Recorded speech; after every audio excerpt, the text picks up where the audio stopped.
In the U.S. alone, someone is killed every 54 minutes by a drunk driver. In the last 10 years, nearly 20,000 of those killed were under the age of 21. The number of people suffering the pain of these deaths, mothers, fathers, brothers, sisters, grandparents, family, friends, and others, exceeds 800,000. Here is one of those stories.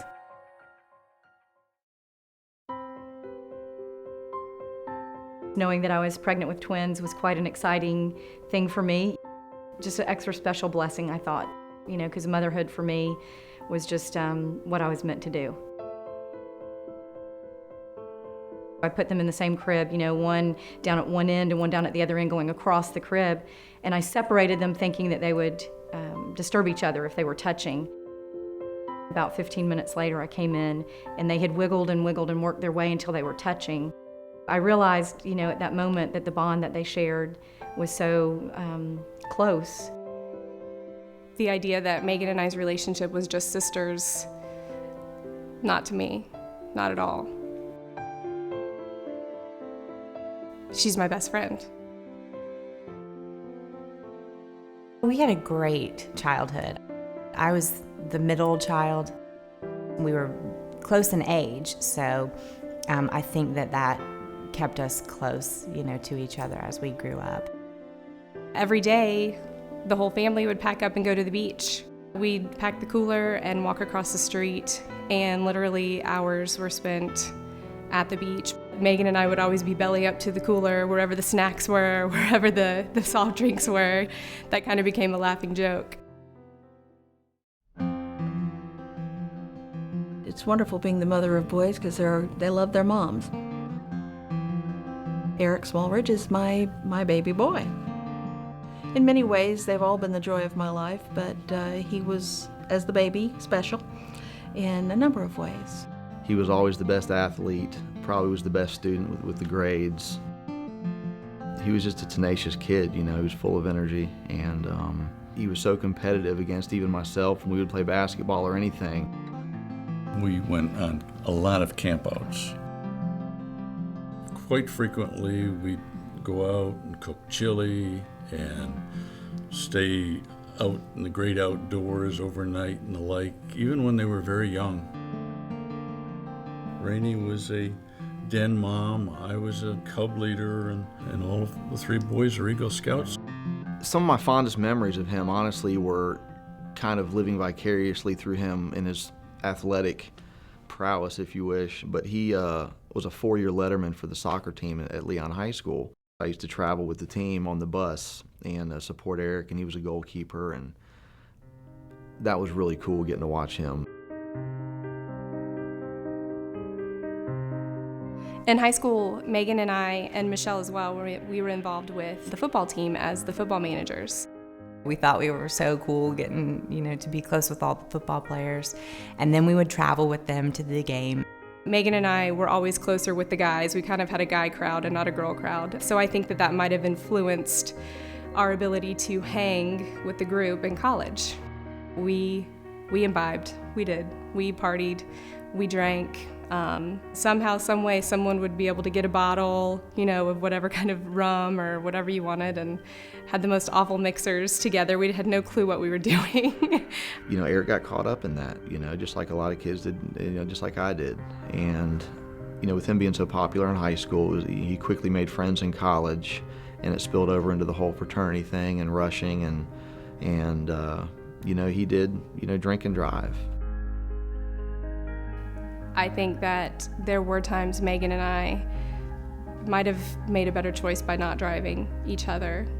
Kind of the thing where you look at each other and say, okay, you had one less than me, so you'll be okay to drive me home.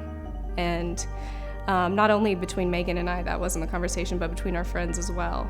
And it did get to the point where we had to really step back and say, okay, you really had one less drink. You'll be okay to drive, here's the keys. Get us home.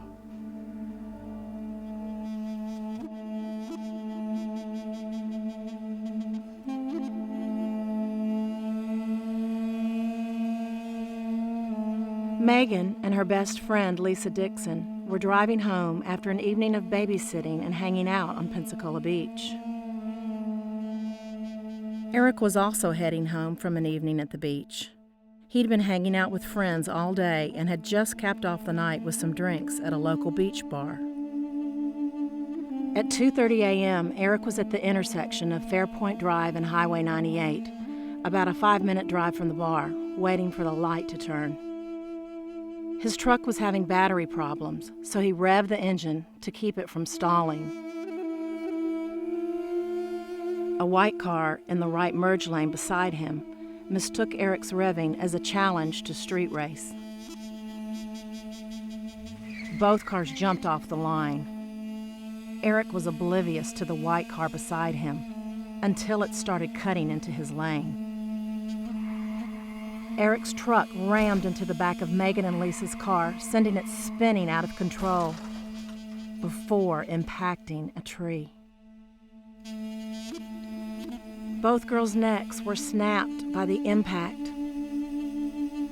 They were killed instantly. Neither Lisa nor Megan had been drinking that night. About 8:45, my sister-in-law shows up at the door and she's standing there and she said, "There's been an accident. It was Megan. She didn't make it." And my mind immediately began racing about the last time I talked to her. I picked up the phone and said, "Hey, Dad," and he said, "I have something I need to tell you." And I said, "Okay." And immediately, your heart sinks. He said, "There's been an accident. It was your sister." And he didn't even have to tell me which sister. And that's all I remember. And he said, "Well, there's been an accident, and it was Megan. She didn't make it." I learned what wailing was, from deep down in your soul, this horrible wailing comes out. I said to her, "No, you're kidding."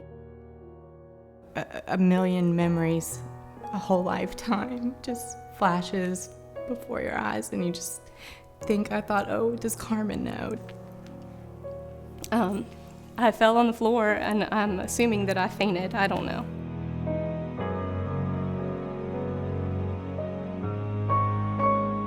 I woke up in the back seat of my truck, and it was in the middle of the road, and I had no idea what had happened.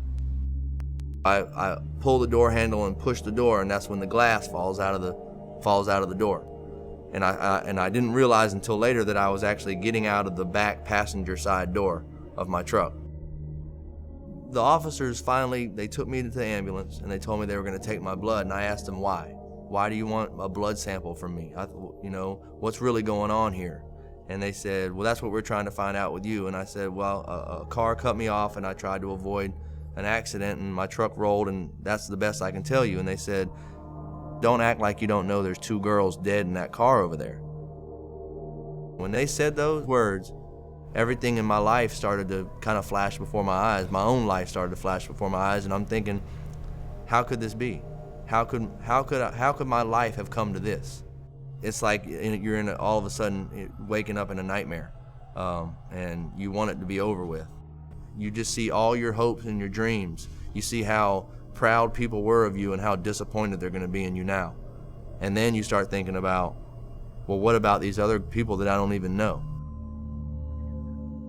Blood tests showed Eric's blood alcohol level at 2.5 times the legal limit. Part of me knew that I shouldn't be driving, but the other part of me said, yeah, but what about the other 50 times that you've been worse than this and nothing ever happened? You always seem to made it, One of the guys that was with me earlier that day came over. He was going to jumpstart my truck, and he said, are you sure you should be driving anyway? Why don't you just go ahead and leave the truck down here? I have expensive rims, and I have some stereo equipment in this truck, and I really don't want to leave it here anyway, so yeah, I can drive, Mike, I'll be fine. Everything's going to be cool. I'll be safe. On October 3rd, 2003, Eric was found guilty of DUI manslaughter and sentenced to 22 years in state prison, 11 years each for Megan and Lisa's deaths. Eric Smallridge was a good guy. He had his life in front of him.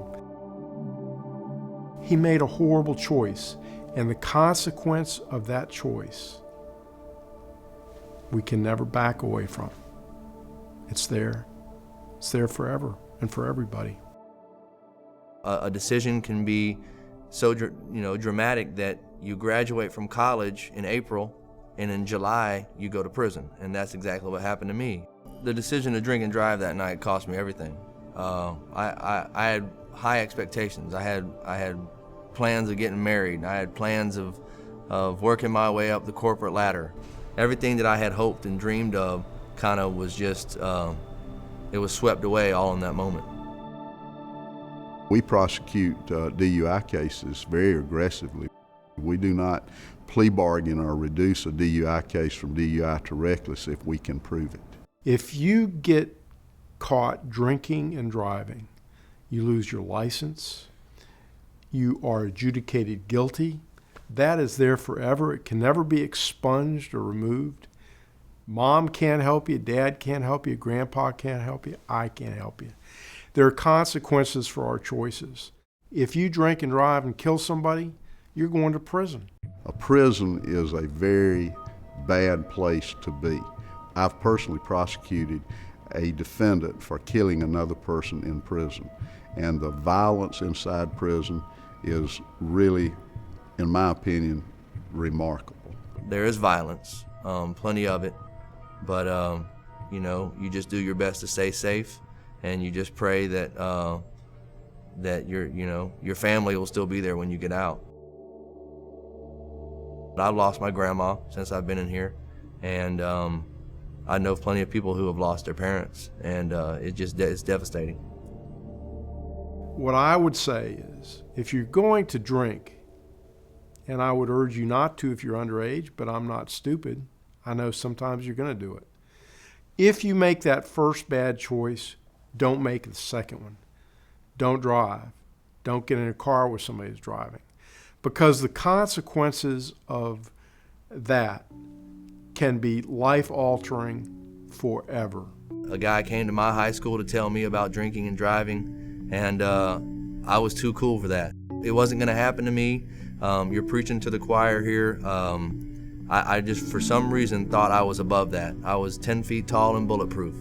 But now here I am sitting in prison. People have to understand it has a devastating effect on the families. And the remorse that the survivor and the parents of the survivor have for those who were less fortunate and who perished is ongoing. It does not go away. If you make the decision to drink and drive, you are risking so many other lives other than your own. There are family members that you are hurting and bringing into this horrible tragedy. There are so many other people affected by that one decision that you've made, and as Eric Smallridge would tell you, it's a very, very selfish decision to make.